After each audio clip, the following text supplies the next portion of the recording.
അസ്സലാമു അലൈക്കും. എല്ലാവർക്കും നമ്മുടെ ചാനലിലേക്ക് സ്വാഗതം. എൻ്റെ പേര് സൽന. എല്ലാവർക്കും സുഖമാണെന്ന് വിചാരിക്കുന്നു. ഇന്ന് ഞാൻ ചെയ്യുന്നത് സിമ്പിൾ ആയിട്ടുള്ള ഒരു ബോട്ടിൽ ആർട്ടാണ്. നമുക്ക് വളരെ എളുപ്പത്തിൽ ചെയ്യാൻ പറ്റുന്ന ഒരു വെറൈറ്റി ആയിട്ടുള്ള ഒരു ബോട്ടിൽ ആർട്ടാണ് ചെയ്യുന്നത്. ഇത് ചെയ്യാൻ വേണ്ടിയിട്ട് ഞാനിപ്പോൾ ഒരു കുപ്പിയിൽ ജെസ്സോ അപ്ലൈ ചെയ്ത് വെച്ചിട്ടുണ്ട്. പിന്നെ അതിലേക്ക് ഞാനിപ്പോൾ വൈറ്റ് പെയിൻറ്റ് കൊടുക്കുന്നുണ്ട്. ചെയ്യുമ്പോൾ ജെസ്സോയിൽ വൈറ്റ് പെയിൻറ്റ് കുറവായതുകൊണ്ടാണ് അത് അങ്ങനെ ഇരിക്കുന്നത് കേട്ടോ. കറക്റ്റായിട്ടുള്ള അളവിൽ തന്നെ ചെയ്തെടുത്താൽ നല്ല ഫിനിഷിങ് ഉണ്ടാവും. ഞാനിപ്പോൾ വൈറ്റ് പെയിൻറ്റ് ഒരു കോട്ട് കൊടുത്തിട്ടുണ്ട്. എൻ്റെ അടുത്ത് വൈറ്റ് പെയിൻറ്റ് വളരെ കുറവായിരുന്നു. പിന്നെ ഞാനിപ്പോൾ എടുക്കുന്നത് ഒരു ഓർണമെൻ്റൽ പ്ലാന്റിൻ്റെ ലീഫാണ്. ഇതിപ്പോൾ ഉണങ്ങിയിട്ടുള്ള ലീഫാണ്. ഈ ഒരു ലീഫ് സാധാരണ ഡ്രൈ ഫ്ലവർ അറേഞ്ച്മെൻറ്റിലൊക്കെ ഉപയോഗിക്കുന്ന ഒരു ലീഫ് തന്നെയാണ്. ഈ ഒരു ലീഫ് വെച്ചിട്ടാണ് ഞാനിപ്പോൾ ചെയ്യുന്നത്. ഞാനിപ്പോൾ നല്ലോണം ഒന്ന് പൊടിയെല്ലാം ഒന്ന് മാറ്റാൻ വേണ്ടിയിട്ടൊന്ന് കഴുകിയിട്ടെല്ലാം ഒന്ന് ഉണക്കിയെടുത്തതാണ് ഈ ഒരു ഇല. ഞാൻ പിന്നെ അതിൽ നിന്ന് കുറച്ച് ഭാഗം ഒന്ന് മുറിച്ചെടുക്കുന്നുണ്ട്. ഈ പ്ലാന്റിൻ്റെ ഒരു പേര് ഞാനൊന്ന് ഇവിടെ കൊടുക്കാം. നിങ്ങൾ ഗൂഗിളിൽ വേണമെങ്കിൽ ഒന്ന് സെർച്ച് ചെയ്ത് നോക്കിക്കോളൂ. അതങ്ങനെ പ്രത്യേകിച്ച് അളവൊന്നുമില്ല, വേണ്ടുന്ന രീതിയിൽ അങ്ങനെ മുറിച്ചെടുക്കുക. പിന്നെ ഒരു ജീൻസ് പാൻറ്റിൽ നിന്ന് കുറച്ച് റൗണ്ട് പീസ് കട്ട് ചെയ്ത് വെച്ചിട്ടുണ്ട്. ഇതെന്തിനാന്ന് വെച്ചാൽ ഞാൻ ഫ്ലവറാണ് ഉണ്ടാക്കാൻ വേണ്ടി പോകുന്നത്. ഞാൻ ഇപ്പോൾ എൻ്റെ അടുത്തുള്ള ബോട്ടിൽ റൗണ്ട് ബോട്ടിലായതുകൊണ്ട് നമുക്ക് കാർഡ്ബോർഡ് പീസിലൊക്കെ വെട്ടിയിട്ട് ഒട്ടിച്ച് കഴിഞ്ഞാൽ അത് ചിലപ്പോൾ നിൽക്കുള്ളൂ.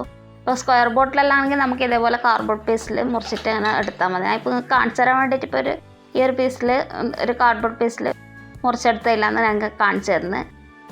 പിന്നെ നമ്മൾ ഇത് എല്ലാം ഏകദേശം ഈക്വൽ സൈസ് ആക്കിയിട്ടൊന്ന് മുറിച്ചെടുക്കുക. ഒരേപോലെ വെച്ചിട്ടൊന്ന് ഏകദേശം അങ്ങനെ വെച്ചിട്ടൊന്ന് മുറിച്ചെടുക്കുക. ഒരു ഫ്ലവറിൻ്റെ പെറ്റൽ ഉണ്ടാക്കാൻ വേണ്ടിയിട്ടാണ് നമ്മളിപ്പോൾ ഇങ്ങനെ ചെയ്യുന്നത്. ഞാനിപ്പോൾ ജീൻസ് പാൻറ്റിലാണ് ശരിക്കും ചെയ്യുന്നത്. ഇപ്പം എൻ്റെ അടുത്തുള്ള റൗണ്ട് ബോട്ടിലായതുകൊണ്ട് ഞാനിപ്പോൾ നിങ്ങൾക്ക് കാണിച്ചു തരാൻ വേണ്ടി ചെയ്യുന്നത്. ഇത് നിങ്ങൾ എവിടെയെങ്കിലും വെച്ചിട്ട് ചെയ്യണം കേട്ടോ. ഞാനിപ്പോൾ ഈ ക്യാമറയിൽ കാണിക്കുന്നതുകൊണ്ട് ഇപ്പോൾ കയ്യിൽ വെച്ചിട്ട് ചെയ്യുന്നതാണ്. ഞാനിപ്പോൾ ഫെവി ബോണ്ട് ഉപയോഗിച്ചിട്ട് നിങ്ങൾക്ക് കാണിച്ചു തരുന്നത്. പിന്നെ ഗ്ലൂ ഗണ്ണിൽ ചെയ്യുന്നത് എനിക്കിപ്പോൾ വീഡിയോയിൽ കാണിച്ചു തരാൻ പറ്റില്ല, അതുകൊണ്ടാണ്.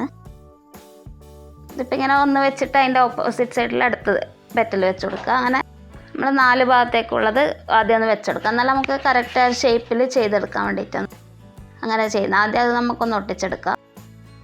ഞാൻ ബാക്കിയുള്ളതെല്ലാം ഗ്ലൂ ഗണ്ണിനെ കൊണ്ടെല്ലാം ഒട്ടിച്ചിട്ട് നിങ്ങൾക്ക് കാണിച്ചു തരാം എങ്ങനെയാണെന്നുള്ളത്. പിന്നെ നമ്മൾ അടുത്ത താരം എന്ന് പറയുന്നത് മുളകിൻ്റെ സീഡാണ്. വറ്റൽ മുളകെല്ലാം കേടായത് എന്നുള്ള ഞാൻ സീഡ് എടുത്ത് വെച്ചതാണ്.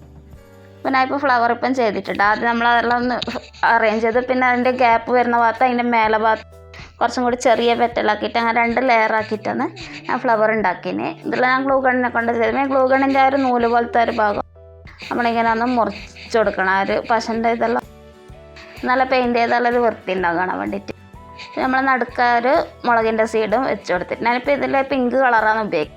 പിന്നെ നമ്മൾ പെയിൻറ്റ് കൊടുക്കുമ്പോൾ ഇതിൽ ആദ്യം ഒരു വൈറ്റ് ബേസ് കോട്ട് കൊടുത്തിട്ട് വേണം പെയിൻറ്റ് കൊടുക്കാൻ വേണ്ടിയിട്ട്. അപ്പം എൻ്റെ അടുത്ത് വെള്ള കളർ ഇപ്പം എനിക്ക് പിടിയൊന്നും കിട്ടിയിട്ടില്ല, അതുകൊണ്ട് ഞാൻ പിന്നെ ജസ്റ്റ് അങ്ങനെ തന്നെ അടിച്ചു കൊടുക്കുന്നത്. അതിൻ്റെ ഒരു ഡിഫറൻസ് ഞങ്ങൾക്ക് ലാസ്റ്റ് കാണിച്ചു. അടുത്തത് നമ്മൾ എടുത്തിട്ടുള്ളത് നമ്മൾ അയലെല്ലാം കെട്ടാൻ വേണ്ടി ഉപയോഗിക്കുന്ന പ്ലാസ്റ്റിക് കയറില്ല, അതിനൊക്കെ ഉണ്ടാകുന്ന ഇതിൻ്റെ ഒരു തണ്ട് പോലത്തെ ഭാഗം ചെയ്തതിന്. പിന്നെ ഈത്തപ്പഴത്തിൻ്റെ കുരുവിനെ കൊണ്ട് ഇലയെല്ലാം ചെയ്തെടുത്തിട്ടുണ്ട്. അതെല്ലാം നിങ്ങൾക്ക് കണ്ടാൽ തന്നെ മനസ്സിലാവല്ലോ, അതുകൊണ്ട് ഞാൻ ക്യാമറയിൽ കാണിക്കാത്തത്. ഞാൻ ഇപ്പോൾ ലൈറ്റ് ഗ്രീൻ കളർ ഉണ്ടാക്കിയെടുത്തിന്. ഇപ്പം മഞ്ഞയിൽ ഗ്രീൻ കളർ മിക്സ് ചെയ്തിട്ടാണ് ഞാനിപ്പോൾ ഈ ഒരു കളർ ഉണ്ടാക്കിയെടുത്തിന്.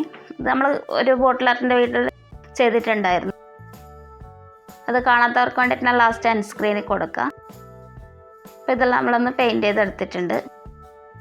പിന്നെ ഇത് ഈ ഒരു വൈറ്റ് കളർ ഞാൻ പറഞ്ഞല്ലോ, എൻ്റെ അടുത്ത് വൈറ്റ് കളർ കുറവാണെന്നുള്ളത്. അപ്പോൾ ഇതൊരു കുപ്പി കാണുമ്പോൾ ഒരു മാന്തി പറിച്ച പോലെല്ലാം ഉണ്ട്.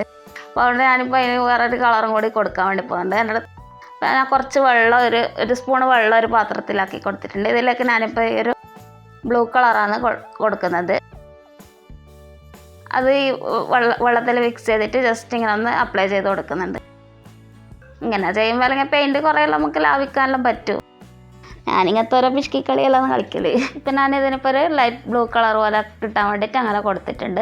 ഒരു കുഴപ്പമില്ലാത്ത പോലെയാണ് എനിക്കിപ്പം തോന്നിയത്. പിന്നെ നിങ്ങൾ ഇതിന് വാർണിഷ് അടിച്ചു കൊടുക്കും. ഇതിപ്പോൾ ലൈറ്റ് കളറായതുകൊണ്ട് ഇതിൽ നിങ്ങൾ പിക്ചർ വാർണിഷ് അല്ലെങ്കിൽ വാർണിഷിൻ്റെ സ്പ്രേ തന്നെ അടിച്ചു കൊടുക്കണം. പിന്നെ കുപ്പീൻ്റെ നെക്ക് ഭാഗത്ത് ഞാൻ നേരത്തെ പറഞ്ഞ ഒരു പ്ലാസ്റ്റിക് കയറില്ലേ, നമ്മൾ ഈ തണ്ട് ചെയ്ത ആ ഒരു കയർ തന്നെ നമ്മൾ ചുറ്റിയിട്ട് ഒന്ന് മെറൂൺ കളർ അടിച്ചു കൊടുത്തതാണ്. പിന്നെ നമുക്ക് ഈ ഒരു ഫ്ലവറിനെ വാർണിഷ് അടിച്ചിട്ട് ഉണങ്ങിക്കഴിഞ്ഞ ശേഷം വർക്ക് ചെയ്യുന്നതാണ് നല്ലത്. അല്ലെങ്കിൽ നമ്മളിപ്പോൾ ഇതിലിപ്പോൾ ക്ലിയർ വാർണിഷ് നമ്മൾ അടിക്കുന്നുണ്ടെന്നുണ്ടെങ്കിൽ അത് ഈ കുപ്പിയിലെല്ലാം ലൈറ്റ് കളർ ബേസ് കോട്ട് ആയതുകൊണ്ട് അതിലെല്ലാം ആകുമ്പോൾ ഒരു ബോറുണ്ടാകും കാണാൻ വേണ്ടി. പിന്നെ നമ്മൾ വൈറ്റ് ബേസ് കോട്ട് കൊടുത്തിട്ടാണ് ഈ ഒരു ചിരട്ടയിൽ ചെയ്തത്. അപ്പോൾ ആ ഒരു പെയിൻറ്റ് തന്നെയാണ് നമ്മൾ ഈ ഫ്ലവറിനും കൊടുത്തത്. ഇപ്പോൾ ചിരട്ടയിൽ ബേസ് കോട്ട് കൊടുത്തിട്ട് ചെയ്തുകൊണ്ട് ആ പിങ്ക് കളർ നല്ല രസത്തിൽ തന്നെ കിട്ടുന്നുണ്ട്. ഇപ്പോൾ ഈ ഫ്ലവറിൽ ചെയ്ത ഒരു റെഡ് കളർ പോലെയാണ് ഉള്ളത്. അപ്പോൾ അതിൻ്റെ ഡിഫറൻസ് അങ്ങനെയാണുള്ളത്. അപ്പോൾ നമ്മൾ ബേസ് കോട്ട് കൊടുത്തിട്ട് ചെയ്യുന്നതായിരിക്കും എപ്പോഴും നല്ലത്. എല്ലാവർക്കും ട്രൈ ചെയ്ത് നോക്കാൻ പറ്റുന്ന സിമ്പിളായിട്ടുള്ളൊരു ബോട്ടിൽ ആർട്ട് തന്നെയാണ്. അത് എല്ലാവരും ട്രൈ ചെയ്ത് നോക്കണം. നിങ്ങൾ ട്രൈ ചെയ്തിട്ട് നിങ്ങളുടെ ഫീഡ്ബാക്കെല്ലാം അറിയിക്കുക. നിങ്ങളുടെ സംശയങ്ങളെല്ലാം നിങ്ങൾ കമൻറ്റ് ചെയ്യുക. നിങ്ങൾക്ക് വീഡിയോ ഇഷ്ടമായിട്ടുണ്ടെങ്കിൽ വീഡിയോ ലൈക്ക് ചെയ്യുക, ഷെയർ ചെയ്യുക, സബ്സ്ക്രൈബ് ചെയ്യുക. സബ്സ്ക്രൈബ് ചെയ്യുമ്പോൾ ബെൽ ബട്ടൺ പ്രസ് ചെയ്ത് ഓൾ കൂടി ക്ലിക്ക് ചെയ്യുക. അടുത്ത എപ്പിസോഡിൽ വീണ്ടും കാണാം. താങ്ക്